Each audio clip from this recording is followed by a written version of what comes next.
جس شخص کو صادق اور امین قرار دیا گیا ہو وہ اپنی اہلیہ کے ساتھ مل کر 190 ملین پاؤنڈ کا ڈاکہ مارتا ہے، 70 ارب روپیہ ڈکار جاتا ہے، اس کے عوض زمینیں لی جاتی ہیں، مالی بینیفٹس لیے جاتے ہیں۔ میں بھی پاکستان کی 26 کروڑ عوام سے پوچھنا چاہتا ہوں کہ آج پاکستان کا سب سے بڑا چور کون ہے؟ ایک مرتبہ پھر اس نے وہی نفرت کا بیج بونے کے لیے نواز شریف صاحب کے اوپر الزام لگایا ہے۔ کیا نواز شریف صاحب نے کو یہ مشورہ دیا تھا کہ آپ کور کمانڈر کے گھر جناح ہاؤس میں جا دوڑیں؟ کیا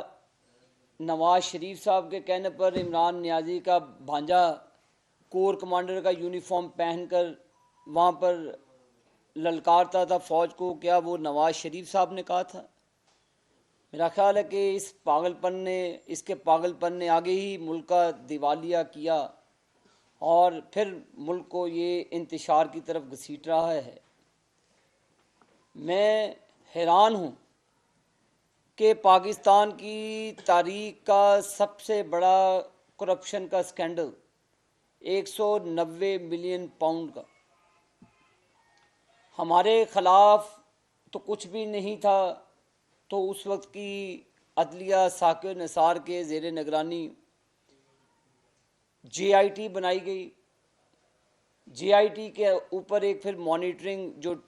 ٹرائل کیا گیا، اس پر ایک مانیٹرنگ جج لگا کر واٹس ایپ کالز کے ذریعے نواز شریف کو سزائیں سنائی گئی۔ ایک طرف open and shut case 190 million pound جو پاکستان کی امانت تھی، یہ کوئی کیس پاکستان کے کسی ادارے نے نہیں بنایا تھا، یہ نیشنل کرائم ایجنسی جو یو کے کی ایجنسی ہے۔ عمران خان صاحب تو یو کے اور یورپ کی بڑی مثالیں دیتے تھے، اب اسی نرگے میں وہ خود آئے کہ ایک بند لفافہ کیبنٹ کے آگے پیش کیا جاتا ہے۔ کیا بند لفافوں کی سیاست کا رواج نواز شریف نے ڈالا ہے؟ کیا کیبنٹ میں بند لفافوں پر اپروول لینے کا رواج نواز شریف صاحب نے ڈالا ہے؟ پاکستان کی غریب عوام کا 70 ارب روپے کا، پاکستان کی تاریخ کا سب سے بڑا سکینڈل، وہ شخص جس کو اس کو دیانتداری کا سرٹیفکیٹ دیا گیا، اس کو ایماندار قرار دے دیا گیا، صادق اور امین، جو حضور اکرم صلی اللہ علیہ وسلم کی ذات کے علاوہ کوئی دنیا میں صادق اور امین ہو ہی نہیں سکتا۔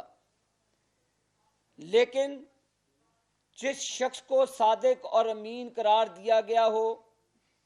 وہ اپنی اہلیہ کے ساتھ مل کر 190 ملین پاؤنڈ کا ڈاکہ مارتا ہے، 70 ارب روپیہ ڈکار جاتا ہے، اس کے عوض زمینیں لی جاتی ہیں، مالی بینیفٹس لیے جاتے ہیں، اس کے اوپر کوئی جے آئی ٹی نہیں بنتی، اس کے اوپر کوئی ثاقب نثار نہیں بولتا، اس کے اوپر کوئی مانیٹرنگ جج نہیں بنتا۔ میں آج پاکستانی عوام کے ساتھ بھی مخاطب ہوں کہ جس کو دھوکہ دیا گیا،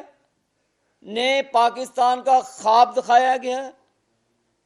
پاکستان کے تمام شرفا اور لیڈرشپ کی پگڑیاں اچھالی گئیں، ان کو چور اور ڈاکو کے خطابوں سے نوازا گیا۔ اب میں بھی پاکستان کی 26 کروڑ عوام سے پوچھنا چاہتا ہوں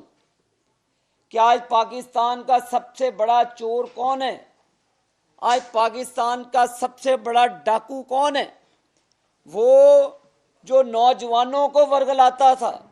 میں پاکستان کے نوجوانوں سے بھی مخاطب ہوں کہ آپ کو نئے پاکستان کے خواب کی تعبیر کے لیے اس نے ہمیں چور اور ڈاکو قرار دے دیا۔ عمران خان ہمیں کسی عدالت میں نہیں لے کر گیا، یہ میرے پاکستانیوں یو کے کی جو نیشنل کرائم ایجنسی ہے اس نے پاکستان کا لوٹا ہوا 190 ملین پاؤنڈ، پاکستان کی حکومت جو سلیکٹڈ حکومت تھی جس کا سربراہ اس وقت عمران خان تھا، عمران خان کی کیبنٹ کے وزراء، ان کے جو پرنسپل سیکرٹری تھے اعظم خان، وہ تمام اپنے سٹیٹمنٹ ریکارڈ کرا چکے ہیں۔ میں کیبنٹ کے وزراء بھی اس وقت بیٹھے تھے، میں نے کئی لوگوں کا بیان میری نظر سے گزرا کہ انہوں نے کہا جی ہمیں تو پتہ ہی نہیں تھا، ایک بند لفافہ آیا، بند لفافے کو کیبنٹ میں رکھا گیا تو وہ انہوں نے اپروو کروا لیا۔ میں کل زبیدہ جلال صاحبہ کا بھی سٹیٹمنٹ سن رہا تھا کہ انہوں نے کہا جی ہم نے آبجیکشن ریز کیا، جس پر عمران نیازی نے سخت خفتگی کا اظہار کیا۔ میں آنریبل جج صاحبان سے، ان میں سے کئی لوگ ابھی سپریم کورٹ کا حصہ ہیں، میں ان سے بھی مخاطب ہوں اور ان سے انصاف کا تقاضا کرتا ہوں کہ ایک اسٹیبلش جو جرم، جو اوفینس عمران نیازی پر ثابت ہو چکا ہے، اس کو کسی عدالت کے اندر لے جانے کی ضرورت نہیں ہے۔ جہاں پہ آج پاکستانیوں کے پاس بجلی کا بل دینے کے لیے پیسے نہیں ہیں، گیس کی قیمتیں آسمان کی طرف جا چکی ہیں، یہ اسی وجہ سے جا چکی ہے کہ پاکستان میں کرپشن کی بنیاد عمران نیازی پروجیکٹ کے ذریعے رکھی گئی، تمام لوٹا ہوا پیسہ سفید کروایا گیا، پھر عمران نیازی کے ذریعے جو 190 ملین پاؤنڈ آیا اس کے اوپر بینیفٹس لیے گئے۔ یہ اوپن اینڈ شٹ کیس ہے، کسی جے آئی ٹی کی ضرورت نہیں ہے۔ یہ 5 دن کے اندر ٹرائل مکمل ہو تو عمران نیازی کی چوری ثابت ہوتی ہے۔ یہ چور ہے۔ جعلی نکاح پہ میں نہیں جاتا، عدت والے نکاح کا میں نہیں پوچھتا، علماء اکرام کو میں بیچ میں نہیں لاتا کہ آپ عدت والے نکاح کو بیچ میں لائیں، کیونکہ اگر عدت کے نکاح کی بات کروں گا تو وہ کہے گا جی میرے پہ ذاتی حملہ کیا، آپ نے تو خاور مانیکا کے اوپر ذاتی حملہ کیا، ان کی غیر موجودگی میں ان کے گھر پہ ڈاکہ مارا۔ میں نہیں کہوں گا بھئی، بالکل یہ میں نہیں کہتا، یہ آپ کے جو دوست ہیں اون چودھری صاحب نے کہا، اور میں تو ان کی باتوں کو ریپیٹ کر رہا ہوں کیونکہ میرے قائد نے ہمیں گھریلو خواتین کی عزت کرنا سکھایا ہے۔ کبھی نواز شریف صاحب کے منہ سے یہ کبھی آپ نے گفتگو نہیں سنی، لیکن ایک کام صادق اور امین جو وزیر اعظم پاکستان کا رہ چکا ہو، بے نامی وزیر اعظم، وہ بے نامی ہے، پتہ نہیں کس کس کی بے نامی ہے، وہ اگر عدت میں نکاح کرتا ہے، وہ عدت میں بیٹھا 190 ملین پاؤنڈ چوری کر لیتا ہے، وہ عدت میں بیٹھا توشہ خانی کی چوریاں کرتا ہے، اس کو آپ گڈ ٹو سی یو کہتے ہیں۔ ایک شخص پاکستان میں موٹر ویز بناتا ہے، ایک شخص پاکستان میں سی پیک لاتا ہے، ایک شخص پاکستان کی اکانومی کو اوپر لے کر جاتا ہے، ایک شخص پاکستان کو گرے لسٹ سے نکال کر G20 میں داخل کروانا چاہتا ہے، ایک شخص دہشت گردی کا خاتمہ کرتا ہے، اس کو آپ بیٹے سے تنخواہ نہ لینے پر سزا دے دیتے ہیں۔